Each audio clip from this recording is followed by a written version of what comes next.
YT पर इतनी गंदगी फैलाने के बाद, इज्जत की धज्जियां उड़ाने के बाद सब नॉर्मल हो गया है, नॉर्मल रूटीन पर लौट आए हैं सब के सब।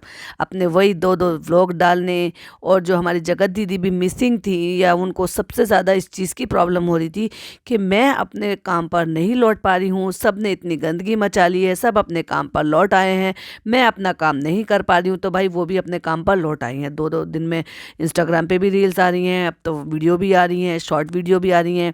और जैसे वो पहले अल्टरनेट डे पर या 2 दिन के गैप में वीडियो डाला करती थी, अब वो भी आ रही हैं। हाँ, बस फ़र्क इतना है कि अभी भी कमेंट सेक्शन ऑफ किया हुआ है। आज क्या डाला है उसी पर चर्चा होने वाली है। Hi friends, welcome back to my channel.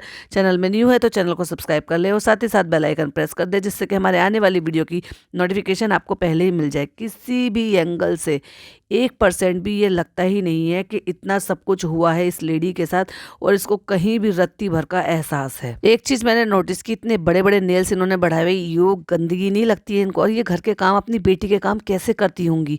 Even आप चोटी बनाने में या कुछ भी करने में, उसके फेस पर कुछ लगाने में, या कुछ भी वॉट कुछ भी अपने बच्चों के काम करने में, मैंने तो नहीं देखा किसी भी माँ को जो अपने बच्चे की केयर करती होगी या घर में उसके लिए बनाती होगी कुछ। मुझे तो ऐसा लगता है कि ये किचन में जाते हुए भी ना कई कई दिन हो जाते होंगे किचन में जाकर झांकने का, सिर्फ कैमरा लेकर जाती होगी, मम्मी क्या बना रहे हो और मम्मी क्या बना रहे हो। ये कुछ नहीं करती हैं काम, क्योंकि काम करने वालों के नेल्स कभी बढ़ ही नहीं सकते इतने, और ना ही इतने मेंटेन कर कर रख सकते हो। तो ना ही हमने कभी ऐसे वीडियो में देखा कि भाई अपनी बेटी के साथ ये क्वालिटी टाइम स्पेंड कर रही हैं, या उसके साथ ये कोई चीज़ कर रही हैं, या कोई अच्छी एक्टिविटी कर रही हैं, या पढ़ा रही हैं, या रेडी कर रही हैं, या उसके लिए लंच बना रही हैं। और आज खास तौर से पूरा थंबनेल जो है वो अपनी बेटी के नाम डेडिकेट कर दिया है, इवन टाइटल में भी उसका नाम डाल दिया है। और क्या दिखाने की कोशिश कर रही हैं, उसके पीछे की जो उनका मोटिव है ना, उसी पर हम बात करेंगे। कितने गंदे नेल्स, चाय पकड़ रखी थी ना हाथ में, यू कितने गंदे नेल्स, उसमें कितनी गंदगी भरी हुई होगी, छी। और अब यहाँ से शुरू होता है, कितनी प्यारी लग रही है ना, मेरे पे गई है किस पे गई है, तो उसने कह दिया फट से पापा पे। तो पापा का नाम आते के साथ ही अब यहाँ से मैडम का पूरा जो ड्रामा है ना वो शुरू होता है। पापा पे गई हो, आपको किसने बोला कि आप पापा पे गई हो? तो उसने भी फट से बोल दिया बच्ची ने कि मामा ने बोला। एकदम से एक्सप्रेशन चेंज करके कहती है कि आज आपको पापा की याद कैसे आ गई? क्यों, वो बच्ची याद नहीं करती होगी क्या? आपने तो अभी तक भी नाम इतने से संभाल के सजा के रखा हुआ, और कहती हो कि नहीं मैं अलग नहीं करूंगी। तो जब आप नहीं भूल सकती तो वो बच्ची कैसे भूल सकती है अपने पापा को? तो उसने भी जवाब में कह दिया पापा की याद तो रोज आती है। कहती आपको कुछ याद है जब आप बहुत छोटे थे तो पापा क्या करते थे? उतने तो उसको याद नहीं होगा, और अगर हाँ याद दिलाया जाता है, क्योंकि ऐसा होता है कि बहुत सारी चीजें अगर आपको किसी को जिंदा रखना है तो उसकी चीजें जो है ना डेली याद की जाती हैं, बताई जाती हैं, तो वो बच्चों के लिए मेमोरेबल होते हैं। जैसे कि मैं अपने घर का पर्सनल किस्सा बताती हूँ। मेरा जो छोटा वाला भतीजा है, जब वो 3 4 5 महीने का था, जब मेरी अम्मी एक्सपायर हो गई थी, लेकिन वो उन पर बहुत ज़्यादा हिला हुआ था, पूरा पूरा दिन उनके पास ही रहता था।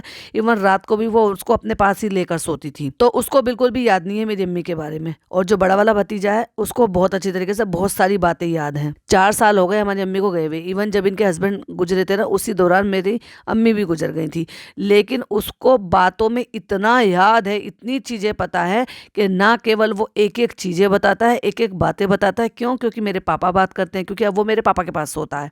अब इतना बड़ा हो गया है, वो 4 साढ़े 4 साल का हो गया है, तो वो मेरे पापा के पास सोता है। उसको बहुत सारी बातें याद है। मेरी दादी ऐसे करती थी, मेरी दादी को ये पसंद था, मेरी दादी ये कहती थी, मेरी दादी का ऐसा नेचर था, मतलब वॉट जो भी चीज़ें होती हैं, तो पापा उसके साथ बातें करते हैं, घर में बातें होती रहती हैं, हम सब बातें करते हैं। तो वो ऐसे जब बातें करता है ना, तो ऐसा लगता है कि जैसे उसके सामने सारी चीज़ें हुई हों और उसने वो सारी चीज़ें जी हों। जबकि 6 महीने के बच्चे को क्या ही याद है, क्या ही पता होगा।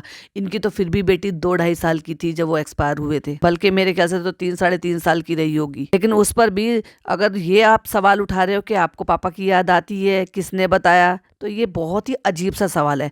लेकिन यहाँ पे इन सारी चीज़ों को यूज़ किया जा रहा है सिंपैथी गेन करने के लिए, इसीलिए टाइटल में भी ऐसा नाम डाला, टाइटल इस तरह का डाला। अचानक से पापा के लिए सवाल क्यों उठ रहे हैं? क्योंकि ये जो ना इस चीज़ को दिखाने की कोशिश की जा रही है कि मेरे लिए जो भी कोई वीडियो बना रहा है, मेरे लिए जो भी कुछ सवाल उठा रहा है, अब बस करो, क्योंकि मेरी बेटी अब सवाल उठाने लगी है। तो क्या तब आपको सवाल उठाने का, इन सब चीज़ों का ख्याल नहीं आया था? और मेरा सवाल आपसे है डायरेक्ट, जब आप वीडियो बना रही थी कि क्या है तेरे पति में, तो आप ये नहीं समझते कि उस बच्चे को क्या हिंदी समझ में नहीं आती है? क्या ये समझ में नहीं आ रहा होगा कि जब आप उस लड़की के सामने, उस छोटी बच्ची के सामने उसको धमका धमका के ये कह रही हो क्या है तेरे पति में, क्या है तेरे पति में? एक विधवा औरत को ऐसी बातें बोली तुमने। मेरे पीछे तो तूने कॉलेज में उतने लड़के नहीं देखे होंगे जितने मेरे पीछे आगे पीछे घूमते हैं। तो क्या एक माँ को एक बच्ची के सामने ये बात करते हुए बिल्कुल भी शर्म नहीं आई, लाज नहीं आई बिल्कुल भी? तो क्या उस रिकॉर्डिंग के बाद, उस बात के बाद, उस चीज के बाद क्या उस बच्ची ने क्या कोई भी सवाल नहीं पूछा होगा इससे रिलेटेड? आज वो बच्ची वाईटी खोलती है और वाईटी पर उसने अपने पापा की वीडियो देखी, जो कि हमें ये जगत दीदी ही बता रही है कि उसने कोई वीडियो देखी है। बहुत सारी वीडियो अपलोडेड है। हम तो कह रहे हैं साफ सफाई क्यों नहीं करते अपने चैनल से, क्यों नहीं वो वीडियो हटाते? क्योंकि वो बच्ची तो कहीं ना कहीं उसको मामू कहती थी ना।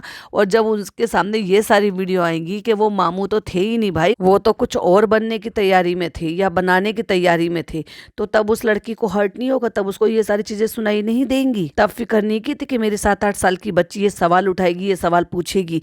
क्योंकि इतनी छोटी उम्र में बहुत सारे सवाल बच्चों के मन में आते हैं, बहुत सारी चीजें पूछते हैं। खुद आप अपने मुंह से कह रहे हो कि यूट्यूब देखती है और मुझसे बहुत सारे सवाल पूछती है। तो जब वो यूट्यूब देखेगी और आपके लिए और आपके जो जगत भैया हैं उनसे रिलेटेड चीज़ों के लिए जब जानेगी और सवाल पूछेगी, तो आप क्या जवाब दोगी उसको? आजकल के बच्चे बहुत ज़्यादा स्मार्ट हैं और टाइम से पहले ही उनकी जानकारी जो है ना इतनी हो जाती है जितनी कभी 18-19 साल के बच्चों की हुआ करती थी ना।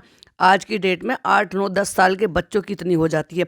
इतना ज़्यादा एडवांस हो गया है ज़माना। Boyfriend, girlfriend, extra marital affair, ये सारी चीज़ें ना अब इन बच्चों के लिए टाइम से पहले समझना आसान हो गया है। जानकारी ले रही है कि मेरे पापा का बर्थडे कब आता है। अब उसको पापा के बर्थडे की भी पड़ी हुई है। फिर कल को ये भी पूछेगी कि मम्मी आपके लिए इतनी सारी वीडियोस चैनल पर क्यों पड़ी हुई है, और ये जो मामू हमारे मामा थे जिनको हम मामू कहते थे, अब वो हमारे घर क्यों नहीं आते हैं? अब आप उनसे बात क्यों नहीं करती हो? अब आप मुझे वीडियो कॉल पे क्यों नहीं बात कराती हो? जवाब दे पाओगी आप? क्योंकि बच्चे इसी तरह के बहुत सारे सवाल पूछते हैं।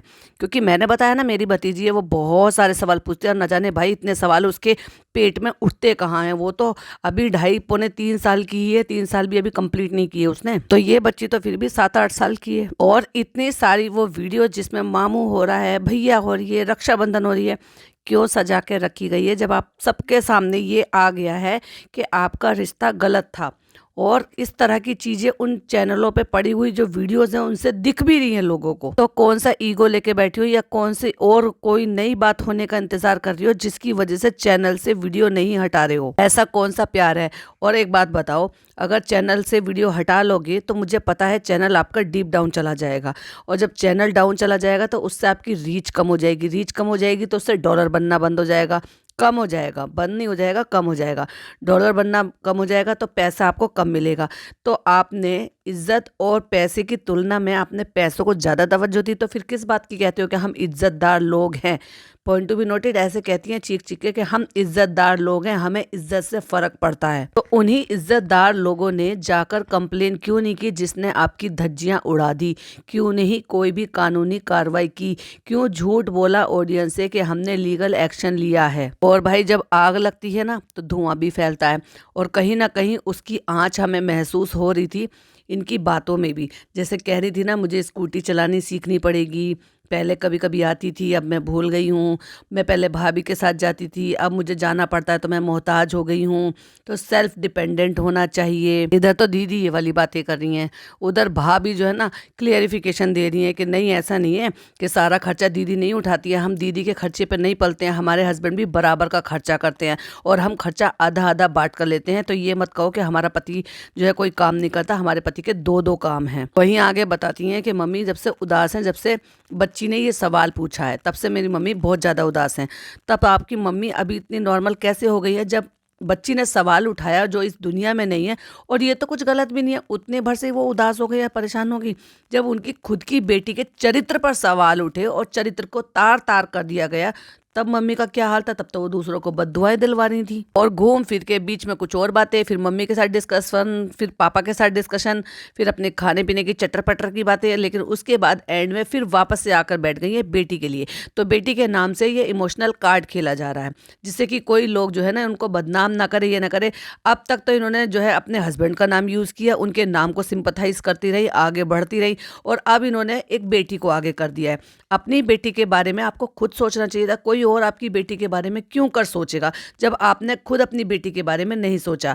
हर क्लास में कुछ छोटी बच्चियाँ होती हैं, कुछ उनसे उम्र में बड़ी होती हैं। मैं बताती हूँ ना, जैसे मेरी बेटी है तो ना, कई बार तो ऐसे बच्चे होते थे जो ऐसा लगता था जो उससे 2 या 3 साल बड़ी क्लास में होंगे, लेकिन वो उसी की क्लास में थी लड़कियाँ। तो ऐसा होता है, तो मे बी शायद वो पता नहीं ना जाने क्या-क्या बातें वो करते होंगे, और आगे भी जब वो यही सब कुछ चलता रहेगा तो न जाने उसको किस-किस बातों का सामना करना पड़ेगा। इसी को कहते हैं कि माँ-बाप का किया हुआ कई बार बच्चों को भुगतना होता है। मैं सिंगल पेरेंट होने के नाते मैं आप सभी से यही कहूँगी कि अगर आपका बच्चा आपसे कोई सवाल कर रहा है तो उसका सही जवाब दीजिए। तो मैं भी आपसे यही सवाल पूछ रही हूँ, जब वो सवाल पूछेगी कि जिनको मैं मामू कहती थी वो अब क्यों नहीं आ रहे हमारे घर, या मामू से आप बात क्यों नहीं करती हो, या मामू कहाँ चले गए, या वो मामू का पहले आपने मुझे उनको मेरा मामू बनाया और बाद में आपका रिश्ता कैसे बदल गया, वाईटी पर क्या बातें चल रही हैं, आपको लेकर और मामू को लेकर क्या-क्या बातें हो रही हैं, आपकी और मामू की क्या चैट थी वो, क्या आप उस चीज़ का जवाब दे पाओगी? कहती हैं अपनी बेटी का नाम लेकर के उसको सब पता है, जो भी वो सवाल पूछती है मैं उसका सटीक जवाब देती हूँ। तो आगे ये जो सवाल उठने वाले हैं ना,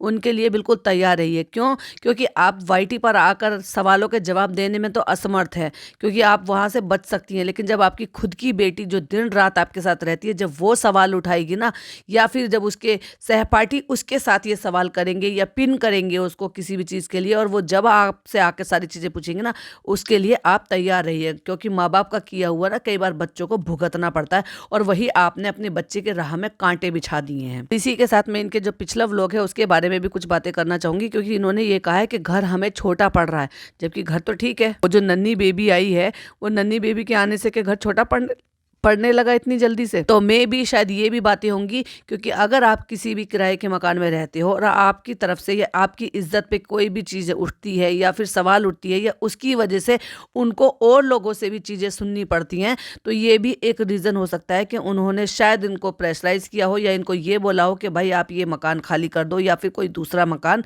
देख लो। और वही सेम चीज़ें जो है ना बुटीक के साथ भी हो सकता है, तो दोनों ही चीज़ें इनको चेंज करनी है। ये बता नहीं रही हैं कि बुटीक के लिए भी कुछ ऐसी चीज़ें हैं जो पीछे चल रही हैं, कैमरे के पीछे चल रही हैं, तो मे बी शायद यही रीज़न हो सकता है, क्योंकि ऐसी चीज़ें होती हैं सामाजिक तौर पर, और हमने आम तौर पे ऐसी चीज़ें देखी हैं कि अगर कोई बात ऐसी हो जाती है, लांछन लगता है, इज्जत उतरती है या ख़राब होता है, या फिर बदनामी का सामना करना पड़ता है, तो हर कोई ये नहीं चाहता कि ऐसे जिनकी बदनामी हो रही हो, जिनकी सोशल मीडिया पे इज्जत ख़राब हो रही हो, उनके साथ वो अब उनको रखें या फिर कोई भी नाता रखे।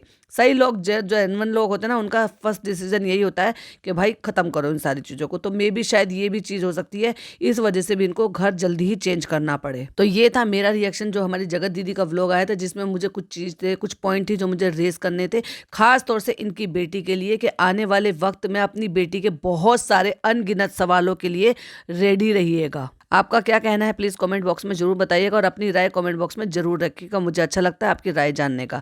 वीडियो पसंद आए तो लाइक शेयर कीजिएगा, चैनल पे पहली बार आए तो सब्सक्राइब जरूर कीजिएगा। फिर मिलती हूँ एक और नई वीडियो के साथ। टिल देन बाय बाय, अल्लाह हाफिज़, टेक केयर।